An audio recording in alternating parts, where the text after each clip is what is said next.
So, hi guys, I am Lawrence JG Salvador at meron akong ginawang portfolio website dito na ganito. Ito, ito yung ginawa kong website na made by me. Na meron mga iba't ibang simpleng HTML lang yung ginamit ko, hindi na ako gumamit ng animation sa mga every web pages. So, ito is hindi. For this ko siyang ginawa. Kasi ang hirap ko pang pag-aralan. Di man ako masyadong gamay sa HTML, sa mga codings. Ngayon, kapa-kapa lang yung ginawa ko. Kundi pinag-aaralan ko siya habang nanonood ako sa YouTube, pinag-aaralan ko, kino-code ko, ganun. So, mag-start na tayo. So, ito yung laman ng, meron tayong index. Index is nire-represent neto is the home. Index about experience. Ba't ganito? About experience, education, skills, and the interest. Hindi na ako naglagay ng contact information. Now, mag-start tayo. So, etong ang HTML ko. Yung style niya, magkakaiba kasi tayo. Pwede tayong gumamit ng style.css and pwede natin ilagay yung style natin sa loob ng HTML. Pwede rin naman tayong mag-style dito sa mga ganito niya. Kunwari itong IMG, lalagyan natin ng width and height or anything. Etong home, pwede natin i-designan. Pwedeng ganon. Pero ako, mas preferred ko tong naglagay ako ng style dito sa loob ng HTML. Kasi kung gagawa pa ako ng ibang file ng CSS, masyadong mahaba ito and very complicated. So, ang ginawa ko, nilagay ko na lang yung mga style ko sa loob ng index. So, start tayo. So, ang nire-represent na ito, itong element na to, saan ba yun?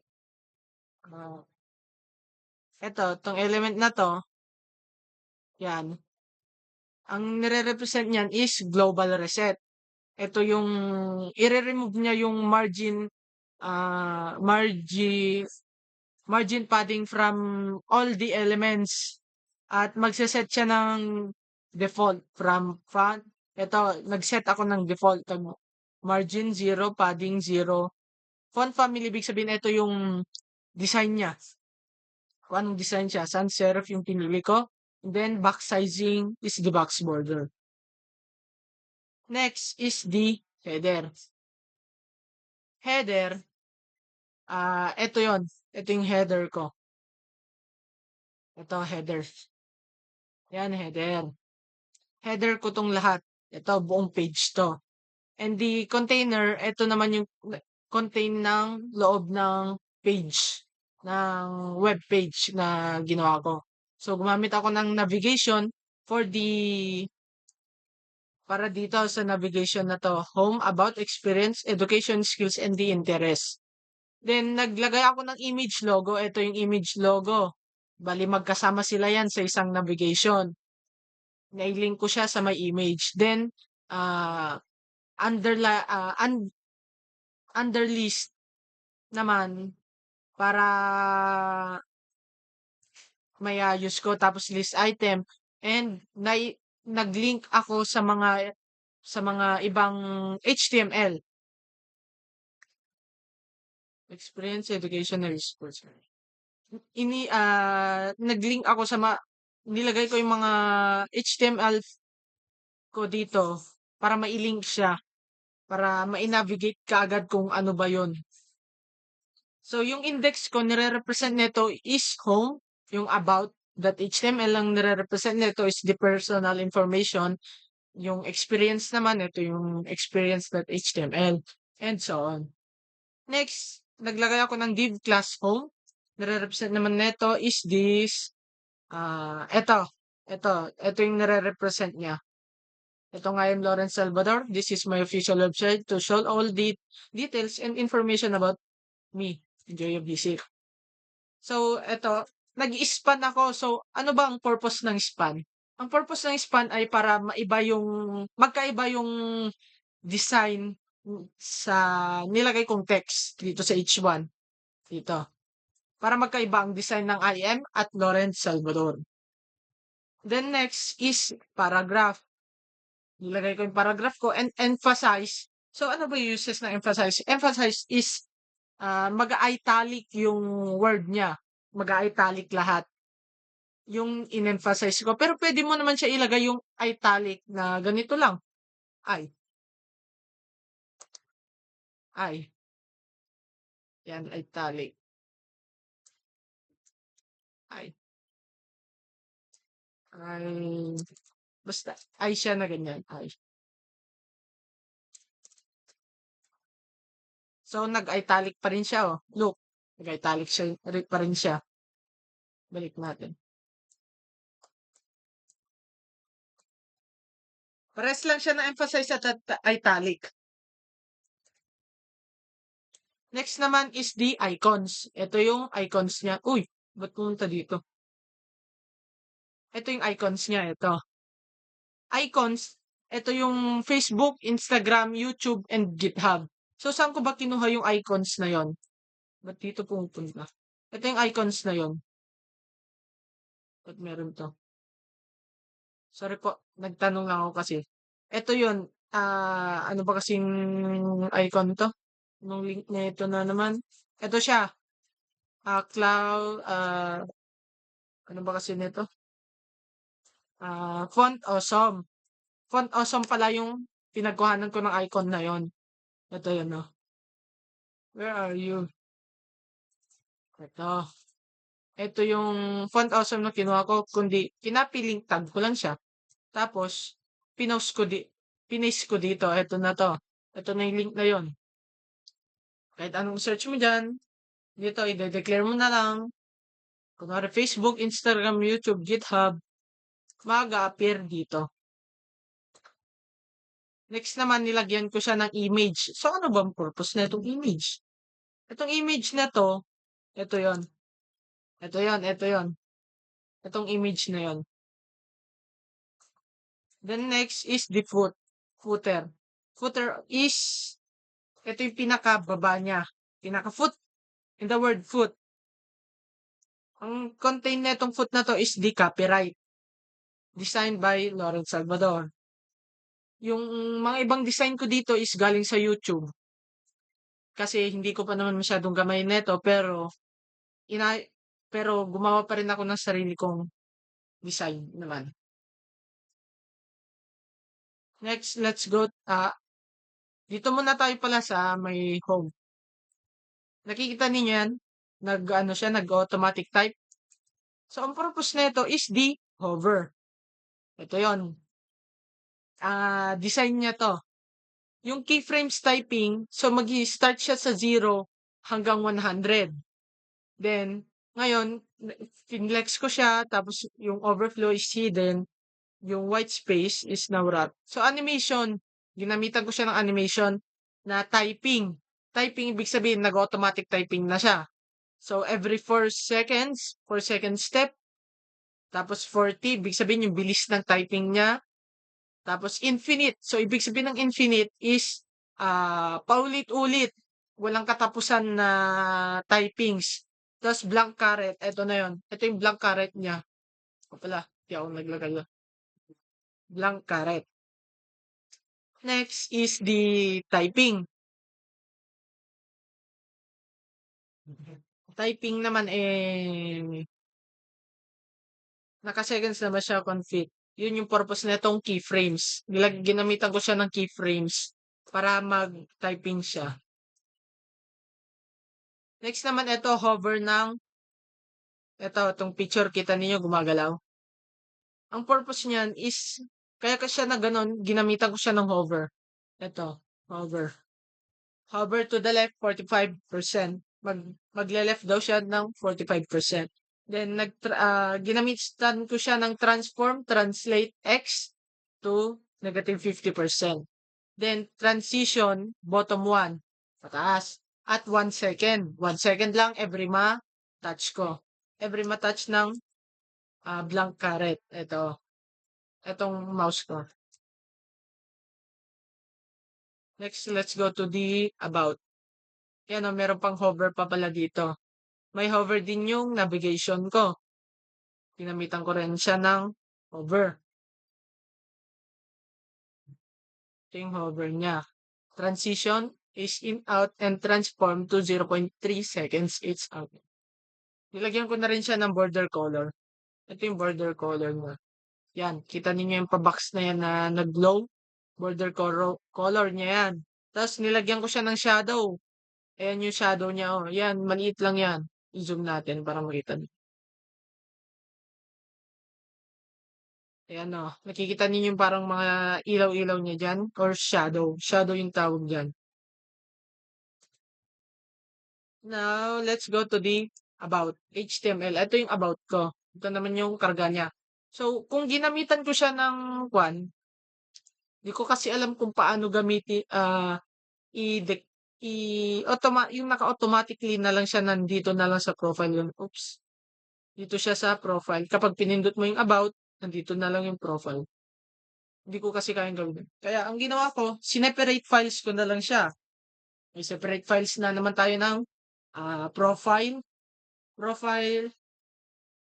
autobiography, and the gallery. So, sa laman nito, kinapi-paste ko lang tong simula dito sa kanya. Ba kasi tawag na naman ito? Sa may global reset niya hanggang dito sa container. Each one span. Ito. Kinapi-paste ko lang yan para preference sila. Now next, nag-link kinapi natin itong about, itong galing dito sa index HTML para pares sila ng background and the size. Now next is the person. So person, ang nare-represent niya yan is this.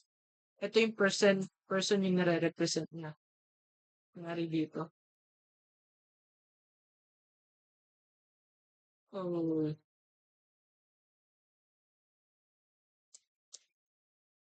ito yung nare-represent ng person P. Ito, nakadiv siya, class person. So person, para mag-highlight siya, magkaroon siya ng border, magkaroon siya ng kulay. So ito yon, ito na yung person natin. Nagkaroon siya ng border, highlight, and the shadow. Nag-add ako ng shadow para mas more designable pa siya, mas maganda pang tingnan. Ito yung shadow na nilagay ko. RGBA, ibig sabihin ng RGBA, ito yung mga magkakasamang kulay or iba't ibang kulay. Naka-code kasi siya, hindi ko masyadong ito galing din to sa YouTube. Hindi kasi ako masyadong marunong sa HTML. Next is the tab. So, this is my tab. So, gumamit na naman ako ng tab and navigation, UL and LI. Nailink na naman siya sa profile, autobiography, and gallery. Papakita natin. Profile, profile, autobiography, and the gallery. So, nailink siya dito sa tatlo na ito. Kaya kapag pinindot mo yung profile, pupunta siya sa profile. Pinindot mo yung autobiography, pupunta siya sa autobiography, and same as the gallery. Pupunta tayo. Next is the profile. This is my profile. Nag-hover din siya. Ito, nag-zoom in, zoom out to. Nag-hover din siya. Nag-hover din siya. Gumamit ulit tayo ng translate 1.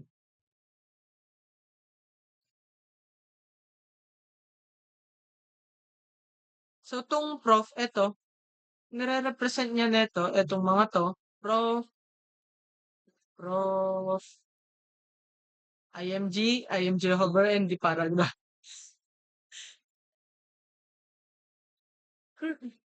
Ba't sumama ka pa? Kakahiya. Ito yon. Ito yung nire-represent ng class prof. The image, and the paragraph.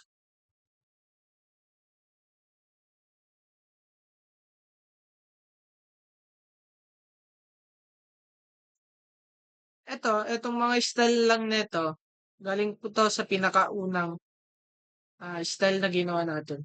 Bali, kinapipaste ko lang siya para pare-pares sila ng outcome kapag pinipindot mo yung mga every navigation or tab. Mga extra tab, navigation, yung mga ganun. Next is the autobiography. So here in the autobiography, meron kaming sinusundan kasi na format. Kaso hindi ko masyadong makuha yung format paano gamitin na maayos.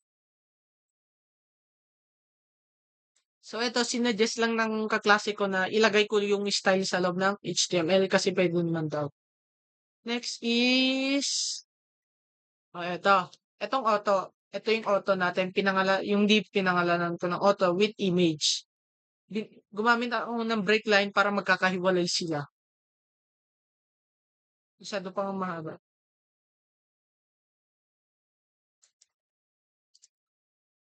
Ulisin natin para di masyadong magulo.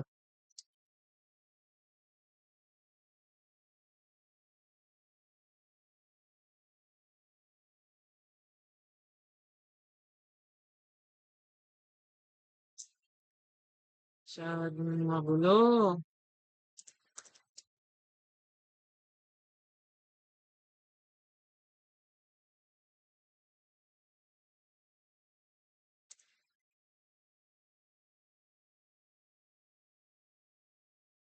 Yun yung ano namin. So, ito yung autobiography namin. Autobiography ko. So, yung auto, ito yun. Ginamitan ko siya ulit ng hover, same as the profile. Same lang sila ng hover ng profile na lumalaki at lumiliit. Ano? Lumalaki, lumiliit. Kapag yung point niya, itong, nagbutok ko kasi ang tawag dyan sa may mouse. Pag na-touch yung picture, mag-automatic siyang lumalaki. Tapos kapag tinanggal mo naman, liliit siya. Same as the profile din. Same lang sila. So sa gallery naman, gallery. So this is the gallery. Kinapi-paste ko lang itong container hanggang dito sa may global reset na. Ito, galing lang to dun sa index. Lahat ng mga ganitong style ko para sa gallery. Sa auto, about, profile, gallery, experience, education, skills, interest, song, and video. Pare-pares lang sila ng background. Ang pinapalitan ko lang itong pangalan nila. Ito. Ano ba kasi tawag doon? Variable ata? Hindi ko maalala. Yung content niya. Hindi ko maalala. So, ito, ang laman nito is photography, about, ito, photography, family, my love, syempre, and friends. Oh, yari. And the friends. Yan yung laman niya. So, magkaka-press sila ng size nito. Saan yung image? Yun, may IMG. Display block. Ibig sabihin ng block, ito yung block 1, 2, 3, 4. Magkakasunod silang block. Kapag flex naman, ah, pag flex naman, pababa siya, pababa. Pababa yung flex, yung display niya. Margin 0. Ibig sabihin 0, wala silang pagitan. Bali, wala silang pagitan bawat sa kanya. Kasi naka-width and the height niya. So, width natin is 250 pixel. Pero pwede gumamit tayo ng percent. Kaso, magkaiba lang kasi yan. Pag gumamit tayo ng percent, ang mangyayari, di ko alam kung magiging 25% at ano kanto. 25%. Masyado maliit. Percent, iba kasi yun eh, 50. Yun. Yun, may purpose din yun. Yung percent. Percent and pixel, magkapares lang. So, gumamit tayo ng pixel. Then, person P. Ito yung tinutukoy ko. Ah, yan ba yun? Hindi. Hindi pala yung tinutukoy. Ito yung tinutukoy nito. Margin tab. Nagkaroon siya ng margin dito sa tab and the family. Then, display flex. Flex, ibig sabihin, magpa-flex siya ng daan. Justifies space around. Magkakaroon siya ng space sa sa paligid niya. Then color, ibig sabihin yung color, ito yung color na sinasabi. Color ng text is white. Ito. Next naman, naglagay din tayo ng footer. Same lang sila ng style sa index, about, profile, and the autobiography. Next, we will go to the experience. So, experience. Ito yung laman ng experience ko. Wala akong experience sa develop ng system. Kasi hindi naman ako ganun kagaling na gumawa ng system or any programming. But I try my best. So, experience.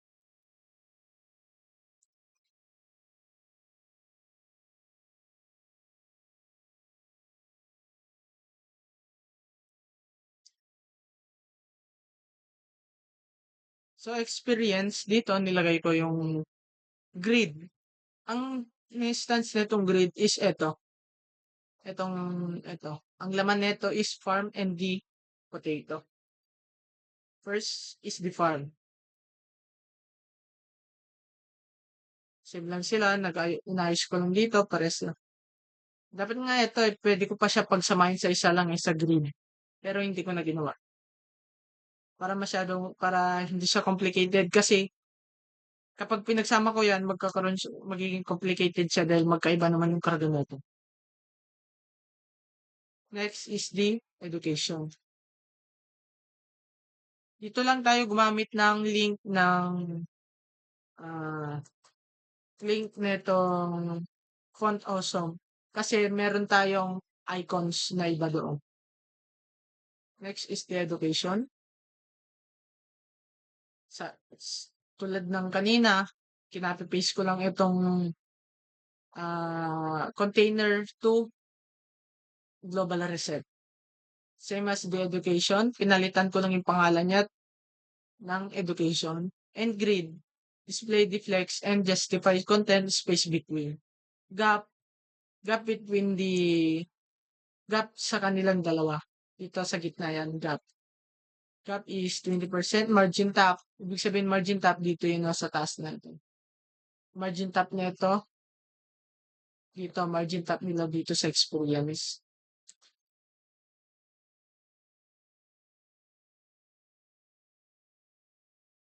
Then,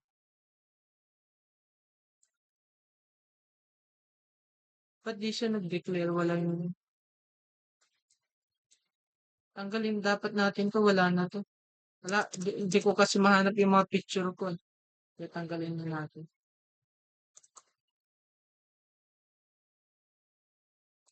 May picture sana ako ilalagay dyan ka, so wala naman.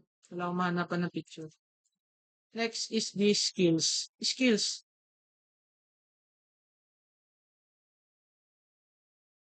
Skills, ito, skills, in the word skills, yung mga kaya mong gawin. So ito, hindi naman masyado akong ganun kagaling, pero kaya ko namang tumulong. Kaya kong gumamit ng Visual Studio Code para sa coding, debugging, and managing the projects. And so on. So specs naman or other skills relevant to my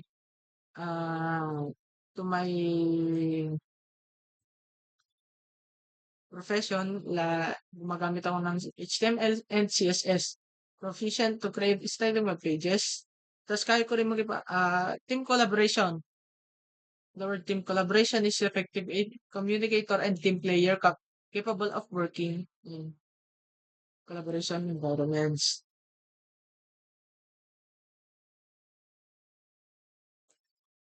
Ito. Next is the skills. Skills, ito yung my hobbies are to play combat sports, cycling, and the playing guitar. Ito yan, may mga picture na tayo, sample picture. Yan. Ito.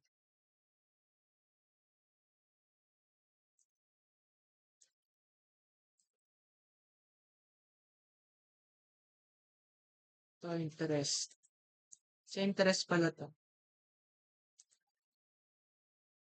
So ito, isa-isahin natin. Dito na tayo ano. Ano ba ang purpose ng doctype HTML? So yung doctype HTML, ah, defines nito yung document as an HTML page. So, nire-represent nito yung document ng HTML. Next is the HTML. Ito, HTML.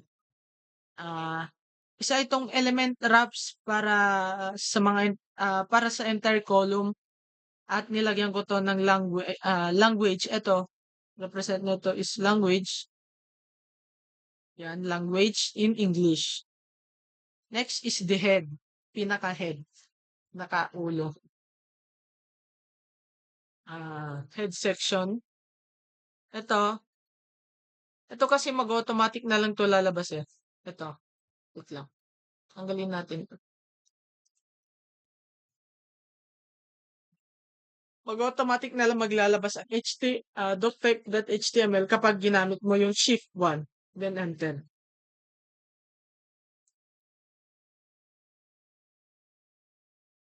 Tapos gumamit tayo ng link, nilink natin, style sheet, href, ibig sabihin ng href is URL siya, link, galing sa cloudflare.com. At title na to, makikita dito yan. Ito yon. Makita natin. Ito yung title na yon. Ito. My website. Ito yung tab sa Google. Next is this style. Sabi ko kanina, pwede tayong gumawa ng iba pang file for style.css. Style is represent to the CSS para magkaroon kayo ng style sa mga HTML ninyo. Para magkaroon kayo ng style na ganyan. Next, ito naman, global reset to. Global reset. Para may remove yung margin and the padding from all the elements at mag-set yung default the font and the box sizing. Next is the header. Header naman yung ginamit natin dito. Header. Header, ito yon. Ito yung header niya. Buong page, kung tawagin. Pinakabuong page. Naglagay tayo ng background image. Pero pwede kayong maglagay ng background color. Next is the logo. Size ng logo is 200 pixel. Next, gumamit tayo ng navigation bar. So, navigation bar uses to flex to align items and distributed space between them. Para may magamit na magkaroon tayo ng navigation bar sa bawat HTML file. Next is the underline list.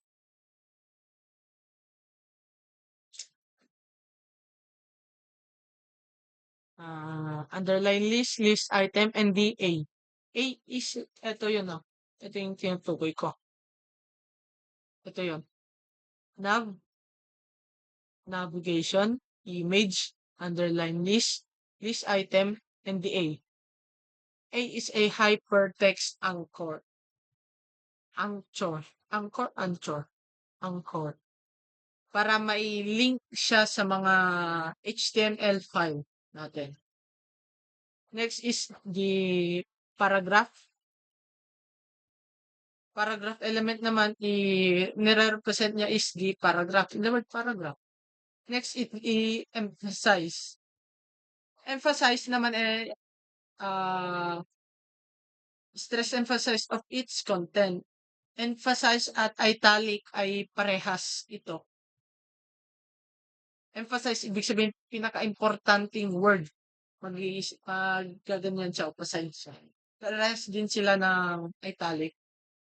Next, ito, break line naman, para ma-line break natin. DR is the line break. Span, gumamit tayo ng span element para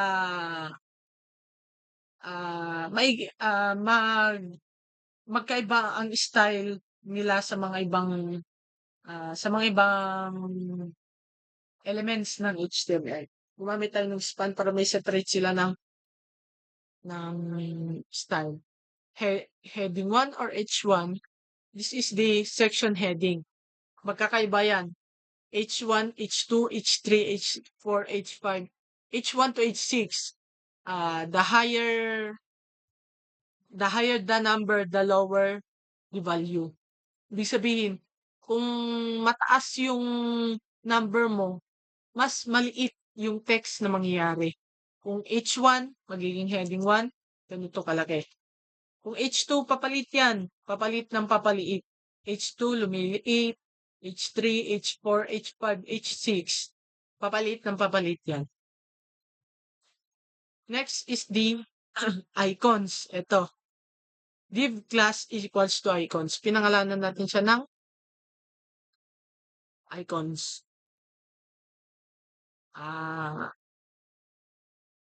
Wala siyang no special, ang sabi dito, no special meaning at all. Pero nire-represent nito its child. Ito yung child niya, icons.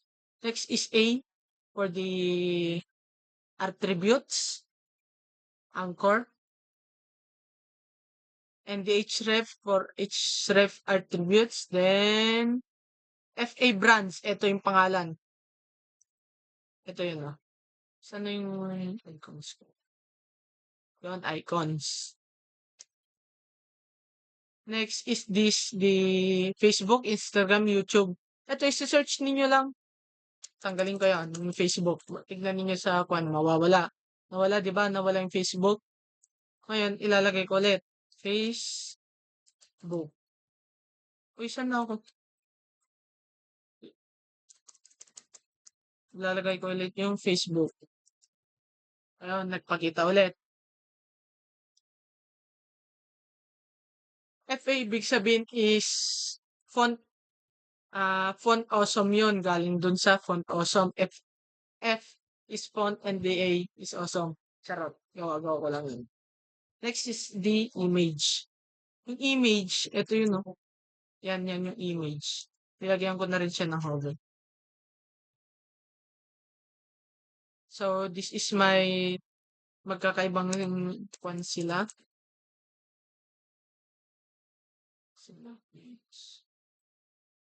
Ito, may separate files yan. Ito, portfolio yon. Portfolio. Static. Inside the static is the image. Inside the image is this mga pictures, logos, and the videos. Kahit may shape dito. Kung nakita ginamit ko. And the logos. Ito naman, yung mga HTML file natin about autobiography, education, experience, gallery, index, interest, profile, skills, hindi, song, and video. Hindi ko pa pala nakita yung videos niyo. So, this is my song. Hindi siya masyadong nagkasya kaya pinaliit ko na lang yung font size niya. May copyright na rin tayo dun sa baba. Hindi naman ako ganun kagaling para may ayos lahat. And eto, pwede mo siyang magalaw kasi nga dineclare ko ng saan na yun? Song. Saan yung song? Ba't di pa lumabas? Song. Hindi man araw-araw na nakangiti, Yan na ba tamad? ilang beses na rin Nakokontrol siya. Kasi dineclare ko yung audio ng control. Ayun na. Audio. Audio element. Dineclare ko siya ng controls. Para magalaw natin. And source. Same as the video. Kailangan mo din siya ng source. SRC. Next is the video. Ito, nako-control ko din itong mga to. Video control. Ito yun, vid. Ito. Ito yung element niya. Class vid. Ito yung child ng div, vid. Vid 1, vid 2, vid 3. Para mabilis siyang intindihin. Family outing, gameplay, and recycling. So, tignan natin yung video. Oh. Gameplay. Outing Lile Patrick Salvador, Abuan River. Pero kung gusto niyo pa mas aesthetic yung look ng inyong portfolio website, pwede ninyo siyang gamitin ng animation, transition, tapos JavaScript. Yung JavaScript, ang purpose nito ay para mas maganda pa ang mas papagandahin pa nito yung web page ninyo. So, yun lang po lahat. Payo ko lang sa inyo mga programmers, huwag masyadong umasa sa AI. Minsan, kahit man magaling ka mag-copy-paste, kung hindi mo rin naman kayang intindihin, wala rin kwenta. Kaya mas maganda kung gusto ninyong gumamit ng AI, YouTube, copy-paste, copy-paste, copy-paste, copy-paste, para di kayo mahirapan, di ba? Para hindi kayo mahirapan mag-isip. Intindihin din ninyo yung kung ano yung kinaka-copy-paste ninyo, kung ano yung pinagagawa ninyo. So, yun lamang po at maraming salamat. And see you in my next video. Bye-bye.